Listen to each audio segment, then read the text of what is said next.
بسم اللہ الرحمن الرحیم۔ ناظرین، ایران کی تازہ ترین صورتحال یہ ہے کہ وہاں حالات ایک دم زیادہ گمبھیر ہو گئے ہیں، اور ایک طرف تو مظاہروں میں شدت آ رہی ہے اور دوسری طرف حکومت نے جوابی مظاہرے کرنے کا جو پروگرام بنایا تھا، یعنی رد انقلاب کہہ لیں، تاکہ لوگوں کو یہ بتایا جا سکے کہ عوام ہمارے ساتھ ہیں، وہ بہت ہی غیر متوقع طور پر ناکام ہو گئی ہے۔ اور صرف 2 مظاہرے ہوئے ہیں، ایک جمعے کو ہوا اور ایک اتوار کو ہوا، اور دوسری طرف ایران کے تمام شہروں میں 10ویں روز بھی مظاہرے جاری رہے۔ کل 10 روز ہو گئے، آج 11واں دن ہے۔ تو کل 141 سے زیادہ شہروں میں مظاہرے ہوئے، اور پولیس فائرنگ سے جاں بحق ہونے والوں کی تعداد 200 سے بڑھ گئی ہے۔ کئی ہزار گرفتار ہیں، بے شمار زخمی ہیں، لیکن مظاہرین ہر جگہ حیرت انگیز جرأت کے ساتھ نکل رہے ہیں اور گولیوں کا مقابلہ بھی کر رہے ہیں۔ اور حکومت کا اعلان آیا ہے کہ ان مظاہرین کے حملوں کے نتیجے میں پولیس، فوج، سیکورٹی فورسز اور بسیج خفیہ ایجنسی جو ساواک، شہنشاہ ایران کی ساواک کی جگہ بنائی گئی تھی، اس کے درجنوں افسران ہلاک ہو چکے ہیں۔ یہ حکومت کا دعویٰ ہے، اس میں کتنی صداقت ہے یہ ابھی نہیں کہا جا سکتا، لیکن یہ ہے کہ کافی تعداد میں پولیس کے اور سیکورٹی فورسز کے اور بسیج کے افسران مارے گئے ہیں۔ بے شمار عمارتیں جلا دی گئی ہیں، کاریں نظر آتش کی گئی ہیں، خاص طور پر پولیس کی گاڑیاں ہر جگہ مظاہرین کا نشانہ ہے۔ اور ایک اہم بات ناظرین یہ ہوئی ہے کہ ایران میں اس وقت ایک عظیم الشان اور عدیم النظیر قسم کا قومی اتحاد دیکھنے کو مل رہا ہے۔ ایسا اتحاد یعنی خمینی صاحب کے انقلاب کے زمانے میں بھی نہیں آیا تھا۔ اس کی وجہ یہ ہے کہ ایران میں نسلی تقسیم بہت گہری ہے۔ شمال مغرب میں کردوں کی آبادیاں ہیں، آذربائیجان والوں کی آبادیاں ہیں۔ آذربائیجان نام کے 2 صوبے ہیں، مشرقی آذربائیجان اور مغربی آذربائیجان۔ ایک آذربائیجان ملک ہے جو الگ ہے، وہ ان دونوں صوبوں کے ساتھ اس کا بارڈر ملتا ہے، جس کی آرمینیا کے ساتھ جنگ ہوئی تھی۔ وہی آذری نسل جو ہے جو ایران میں آباد ہے، ان کے 2 صوبے ہیں۔ جنوب میں خوزستان سمیت 3 صوبے ایسے ہیں جہاں عربوں کی اکثریت ہے۔ مشرق میں بلوچستان اور سیستان کے صوبے ہیں جہاں بلوچوں اور پٹھانوں کی اکثریت ہے، اور اس کے ساتھ ہی جو دشت اور 1-2 صوبے اور ہیں جہاں ترکمانوں کی اکثریت ہے۔ اسی طرح مختلف قسم کی لوگوں کی قومیتیں ہیں ایران میں، جنہوں نے خمینی کے انقلاب میں شاہ کے خلاف ساتھ ان کا نہیں دیا تھا۔ میجارٹی جو ہے وہ فارسی بولنے والے ایرانیوں کی ہے، جو ایران کے وسط میں جتنے صوبے ہیں وہ تقریباً انہی کی اکثریت پر مشتمل۔ لیکن اس مرتبہ یہ جو احتجاج ہو رہا ہے، جو 11ویں دن میں داخل ہو گیا ہے، ان میں کردستان سے لے کر خوزستان تک اور بلوچستان سے لے کر سیستان تک تمام صوبوں میں تمام قوموں کے لوگوں میں ایک ہی جیسے مظاہرے ہو رہے ہیں۔ اور یہ مظاہرے جس لڑکی کی ہلاکت پر ہو رہے ہیں وہ کرد تھی اور تہران میں زیر تعلیم تھی، تو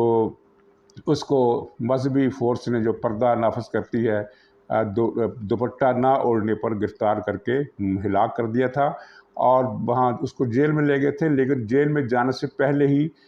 رستے میں جب کار میں اس کو گرفتار کر کے گاڑی میں بٹھایا جا رہا تھا، تو اس وقت اس پر اتنا تشدد کیا گیا کہ وہ تقریباً نیم بے ہوش ہو گئی اور تھانے پہنچ کر وہ چل بسی۔ تو اس کے خلاف احتجاجی مظاہرے شروع کے دنوں میں صرف تہران میں ہوئے، اس کے بعد پھیلتے چلے گئے۔ اور وہی بات کہ یعنی صرف ایک لڑکی کی ہلاکت کا مسئلہ نہیں ہے، بلکہ بہت ساری تکلیفیں، دکھ جو ایرانی عوام بھگت رہے ہیں، وہ اس کا جو لاوا ہے وہ پھوٹ نکلا ہے۔ انجام کیا ہوگا اب یہ ہم نہیں جانتے، لیکن یورپی یونین اور امریکہ نے اور انسانی حقوق کی تنظیموں نے ایرانی حکومت کو خبردار کیا ہے کہ وہ انسانی حقوق کی پامالی سے باز رہے اور اتنی زیادہ ظلم نہ کرے۔ ایرانی حکومت نے ایک طرف انٹرنیٹ پر پابندیاں لگا دی ہیں، بہت سارے شہروں میں انٹرنیٹ دستیاب نہیں ہے، اور لوگ جو ہیں سیٹلائٹ فون کے ذریعے معلومات شیئر کر رہے ہیں۔ یہی وجہ ہے کہ تمام شہروں سے مظاہروں کی جو تصاویر، فلمیں آتی ہیں،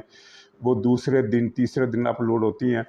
تو اب ایک اسکیم بن رہی ہے، لیکن اس اسکیم میں یہ کافی ٹائم لگے گا۔ اسٹار لنک جو سیٹلائٹ کمپنی ہے انٹرنیٹ کی، اس نے ایران میں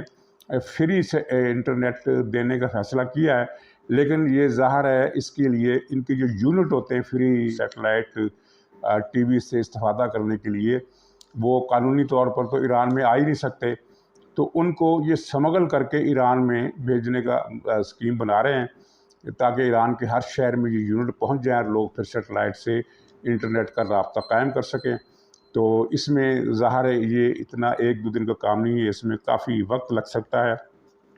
مظاہرین جو ہیں ان کا خاص نشانہ خامنہ ای صاحب ہے، مرگ بر خامنہ ای، مرگ بر ڈکٹیٹر، مرگ بر آمر، اور اس طرح کے نعرے لگ رہے ہیں، گھیراؤ، جلاؤ، آتش زنی، ساری چیزیں چل رہی ہیں۔ ناظرین آپ کو یاد ہوگا کہ 3-4 سال پہلے 2019 میں 3 سال ہو گئے، 3-3.5 سال ہو گئے، وہاں روٹی کی قیمتوں میں اضافے کے خلاف ایک تحریک چلی تھی، اس میں بھی ظاہر سارے شکوے شکایات تھی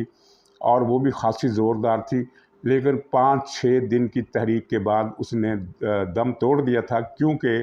اس میں خامنہ ای صاحب کے حکم پر بہت ہی زیادہ بروٹل قسم کا فورس کا استعمال کیا گیا تھا، اور 5-6 دنوں میں 1500 افراد کو خامنہ ای صاحب کے براہ راست احکامات کے تحت قتل کیا گیا۔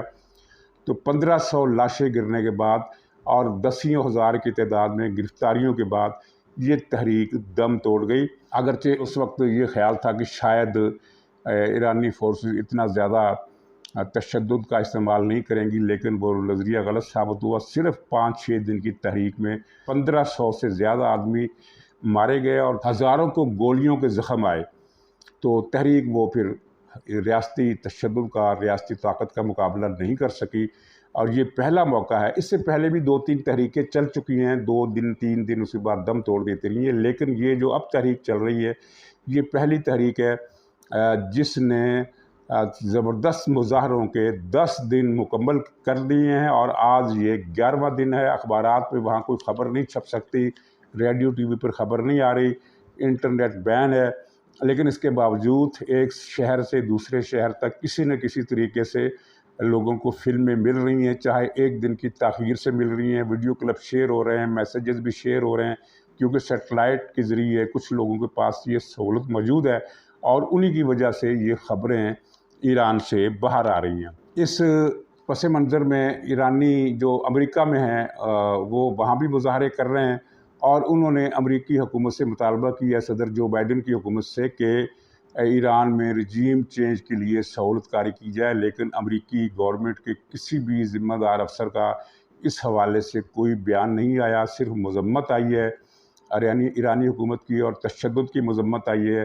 لیکن اس طرح کا کوئی اشارہ نہیں مل رہا، جیسے کہ ماضی میں مغرب کے، امریکہ اور یورپ کے بعض اخبارات اور جریدوں میں اس طرح کی رپورٹیں چھپی تھی کہ امریکہ اس موقع کو رجیم چینج کے لیے استعمال کر سکتا ہے، لیکن